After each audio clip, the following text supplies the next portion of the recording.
welcome to the PocketGamer.biz podcast Week in Mobile Games, where we discuss the week's news and provide some insights. I'm Craig Chapple, Head of Content at PocketGamer.biz, and I'm going to be doing this by myself today. Wanted to do a quick roundup of the news for everyone. Hopefully, as I say, provide some insights.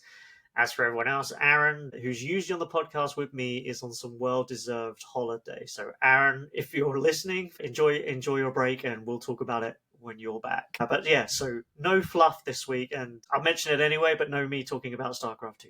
So you can rest easy. Before we get straight into the news, some quick shout-outs. So coming up soon, we've got PGC Aqaba, which is November 8th and 9th. And then the big one, PGC London, January 19th to 20th. I believe the early birds are still going on. So if you know you're going to go, you might as well take advantage before the prices go up. And without further ado, we'll crack on with the actual news. So one of the big stories of the week, there's a couple. Supercell will shut down Squad Busters next year.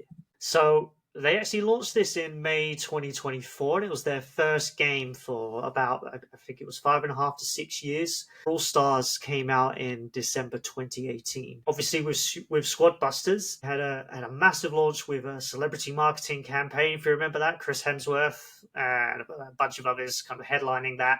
Very expensive launch. Racked up a lot of downloads, made over $100 million in its lifetime. But as we know, with a Supercell game, the goal, as we all thought it was at least, was kind of $1 billion or bust, right? So the game has kind of been, for Supercell's expectations, a failure. They did obviously try to do a reboot of the game, Squad Busters 2.0. They did some press about it when they did this. So we PocketGamer.biz and some others were on that call, and they admitted that it hadn't reached the levels that they wanted it to make. But they did obviously think it was going to be a huge success when they launched. They did it without a proper soft launch, which is very unusual. Supercell has in the past. I think Brawl Stars was in, I've said this on the podcast before, I think Brawl Stars was in soft launch for about 18 months or so. And actually, it needed that time to eventually actually get the release. There was a lot of speculation, a lot of articles at the time that might not even launch, even through that long process. And so Supercell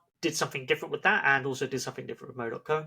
But it hasn't worked out. The reboot hasn't worked out. And Squad Busters will now receive its final update in December. In-app purchases will no longer be available as of October 30th. Players that made a purchase in the game can request a transfer of their value to Clash Royale, Brawl Stars, Clash of Clans, Heyday, or Boom Beach. Players can also claim a free bundle through the Supercell store for most of the company's other games, which is quite interesting, except for Mo.co, which is also interesting in and of itself. The closure, they said it wouldn't be before mid-2026, so it sounds like in the latter of 2026 is when the game will be shut down. And if you're not aware, this will be Supercell's first mobile game that they have closed that's had a global launch. They've never done that before.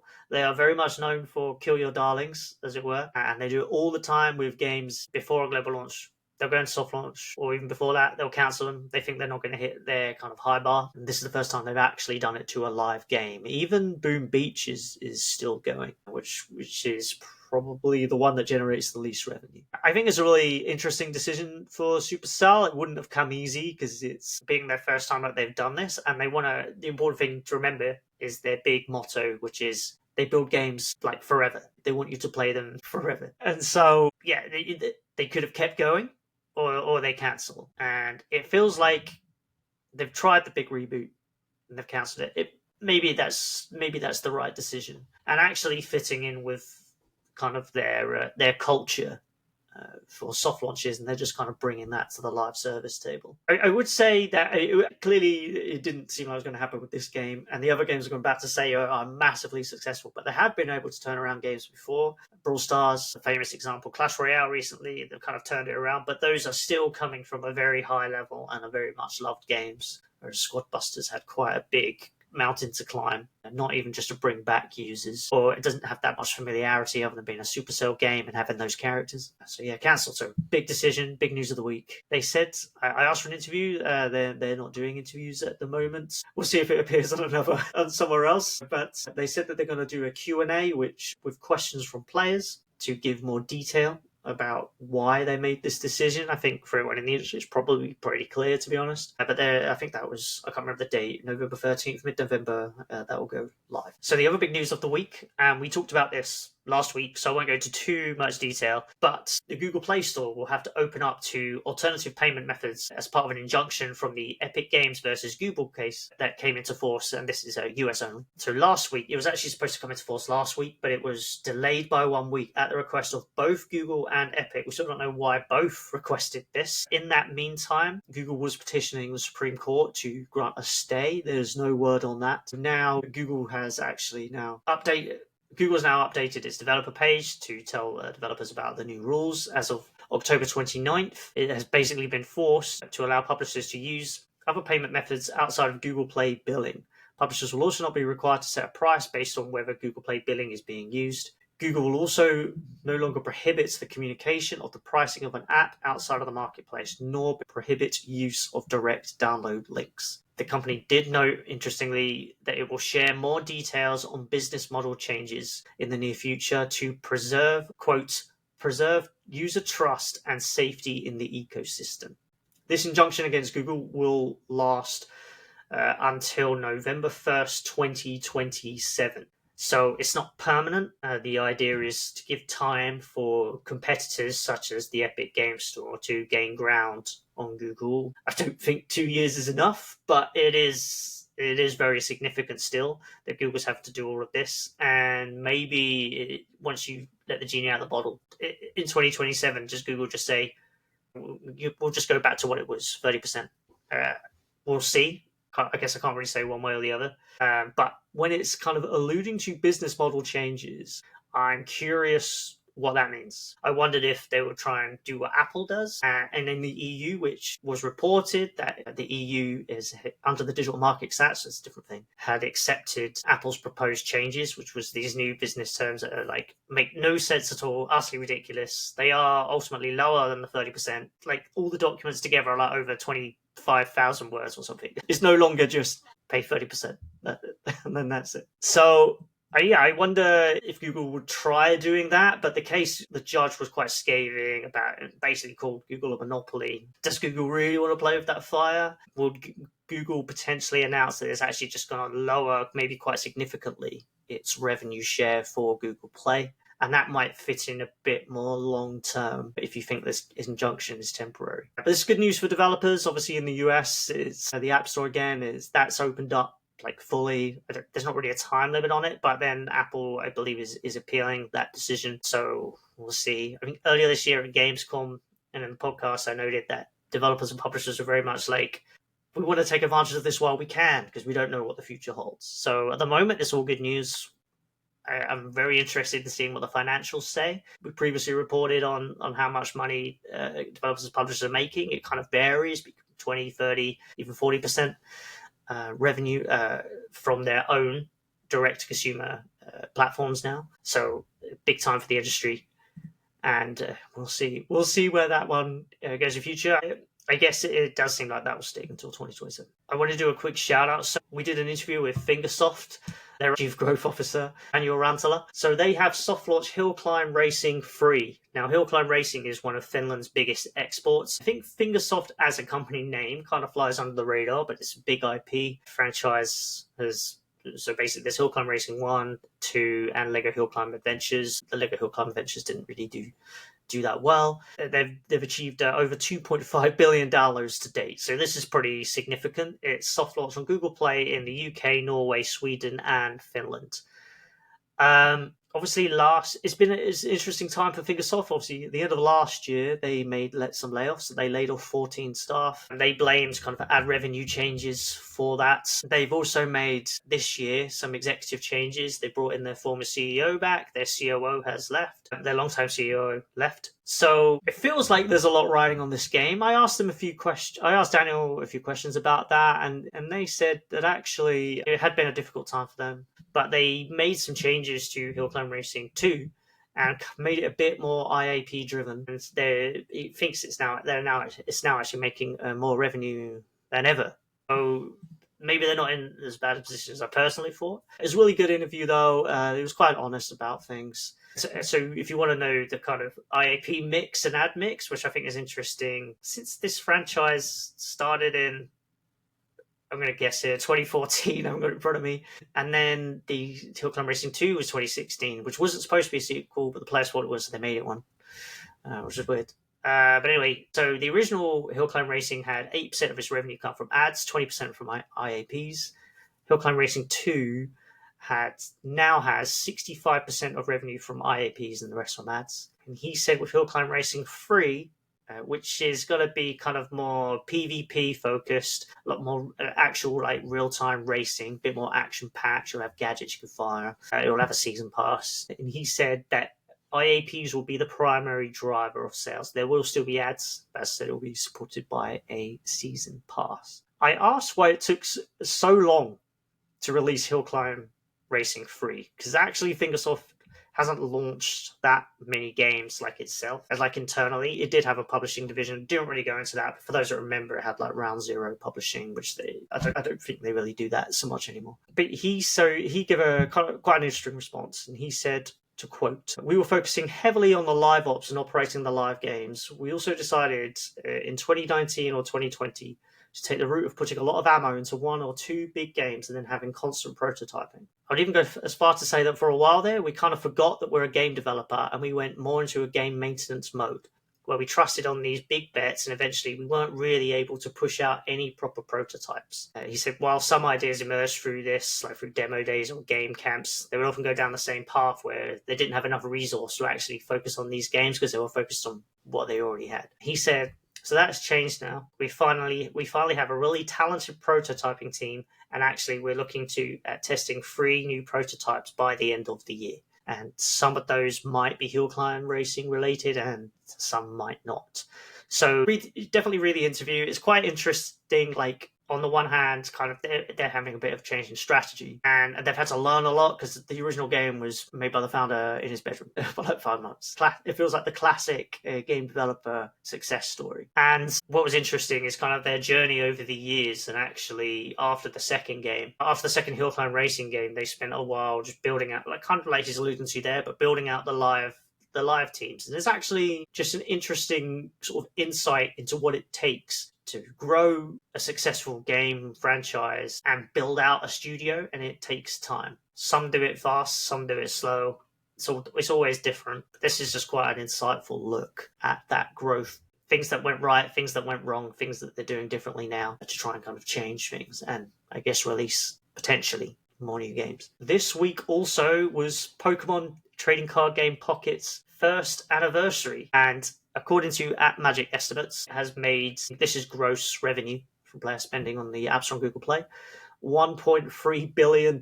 So it's done all right. And according to their estimates, that is actually more money in its first year than Pokemon Go made from in-app purchases. Pokemon Go did have, well, I guess firstly, how accurate are the assessments? Maybe it's more equal. We don't really know. But what I would point out is that actually that Pokemon Go still actually made revenue from sponsorship deals as well. You know, they had like McDonald's sponsorships, I think in the US, and other sponsored locations kind of around the world. And it does real world events, so there's lots of different kind of avenues that Niantic made money. But yeah, hugely successful game. Like, these games don't come around that often, and it's one of the biggest launches of recent years, up there with kind of Monopoly Go, right? So kudos to DNA working on the game and the Pokemon Company. And that is, so in our top 50 mobile game makers list, shout out to that, we ranked DNA third because this game has just been such an enormous success over the past year. So I'm looking forward to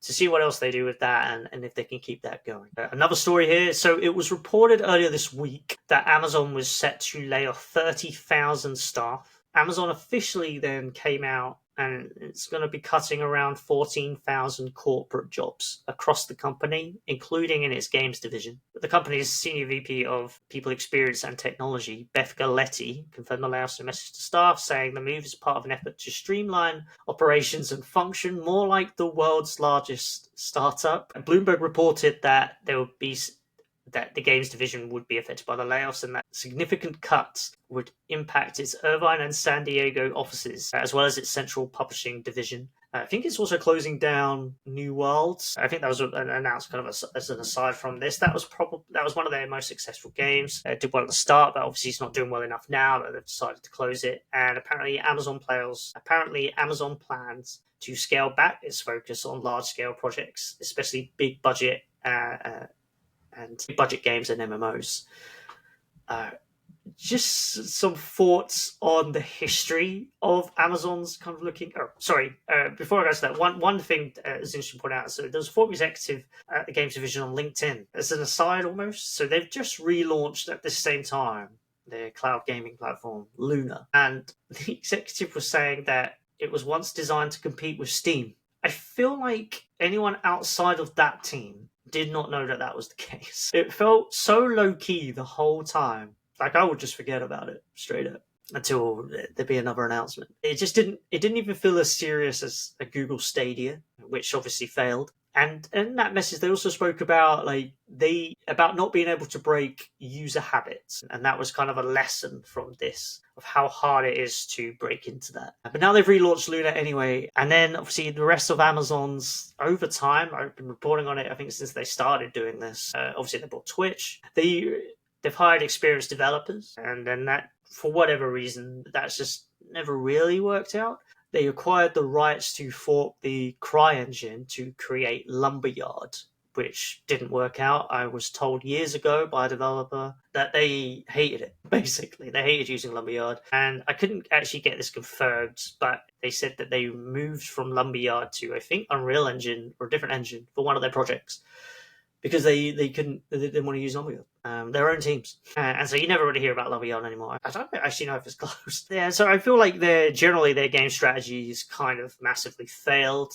Overall, I doubt that they've clawed back the investment that they've put into it. Right? It seems like it needs a different approach, which is, I guess, what they're going for now. It's a shame that then, because of all of that, lots of people lose their jobs. We'll see where they go from here. And then a couple other stories to wrap up.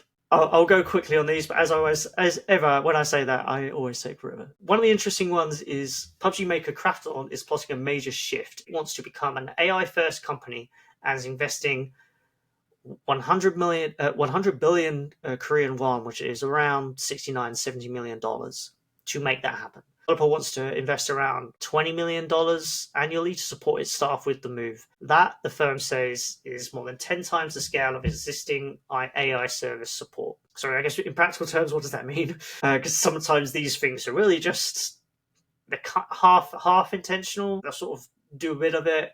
A lot of it is probably to raise share price. Crash alluded to changing its management structure, and then as well as kind of the same old promises you kind of hear from companies of automating tasks and allowing employees to focus on being more creative. But actually, I wrote an article and I said, like, the cynic in me, feels like they're just trying to excite investors with the magic of AI and everything it can do. But Krafton has actually been serious about this for a long time and has been very open about its aims, even controversially so, and I'm actually surprised that we haven't heard more about it. While other publishers kind of shy away a little bit from talking about it too much publicly, exactly what they were working on. Like last year, their CFO said the tech could be used for level design, writing, and voice acting. And there's a suggestion basically that it could replace voice actors, which, if you recall, there was, I think it was an 11-month strike in the US about this very issue. So I'm very shocked that it didn't really make more headlines. We wrote about it, but I'm surprised it wasn't such a big controversy.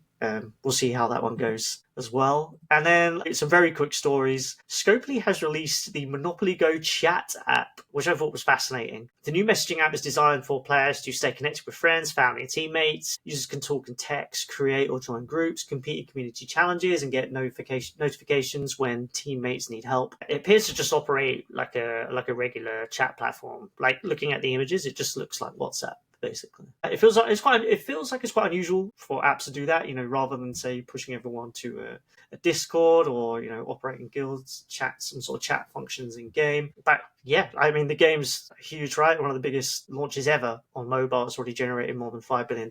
So really, really interesting there from Scopely. It's the last very quick story. Rovio soft launched Angry Birds Match World. They already had a match-3 game. But they're doing it again, I guess. The title was only available in Finland on the App Store. That was the last time I looked, which was the end of last week. The game sees players follow Red and his friends around the world to retrieve eggs from King Pig and his minions. Previously, Angry Birds Match, according to App Magic, it generated about $85 million in player spending. It picked up an estimated $190,000 in September.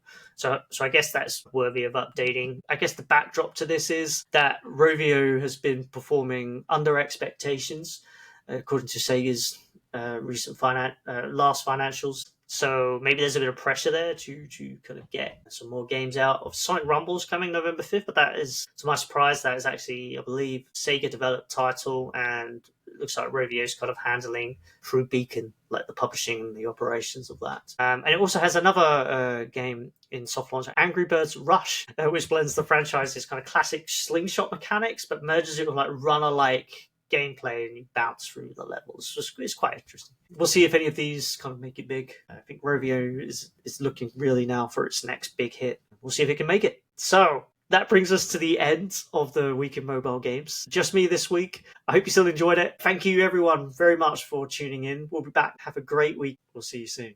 Goodbye.